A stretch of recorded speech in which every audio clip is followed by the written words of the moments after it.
સાંભળો સાંભળો સાંભળો અમદાવાદીઓની મોટી રાહત. અમદાવાદ મ્યુનિસિપલ કોર્પોરેશન દ્વારા ટેક્સ વ્યાજ માફી અંગે મોટી જાહેરાત. તારીખ 31 જાન્યુઆરી 2026 સુધી આપના બાકી મિલકત વેરામાં ચાલુ વર્ષના ટેક્સ સિવાયની બાકી ટેક્સના વ્યાજ પર માફી મળશે.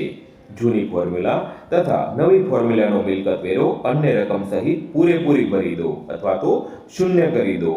આવી તમામ મિલકતોમાં ઇન્સેન્ટિવ રિબેટ યોજનાનો લાભ આપવામાં આવશે, જેમાં ચાલી ઝૂંપડાવાળી રહેણાંકની મિલકત માટે વ્યાજની રકમમાં 100% રાહત, ચાલી ઝૂંપડાવાળી રહેણાંકની મિલકતો સિવાયની રહેણાંકની મિલકતો માટે વ્યાજની રકમમાં 85% રાહત અને બિન રહેણાંકની મિલકત માટે વ્યાજની રકમમાં 65% રાહત. તો રાહ શેની જુઓ છો? આજે જ આપના નજીકના સિવિક સેન્ટર પર જઈને પ્રોપર્ટી ટેક્સ ભરપાઈ કરો અને શહેરના વિકાસમાં સહભાગી બનો. આપ ઓનલાઈન પેમેન્ટ વેબસાઇટ www.ahmedabadcity.gov.in ઉપર પણ કરી શકો છો. સાંભળો સાંભળો સાંભળો.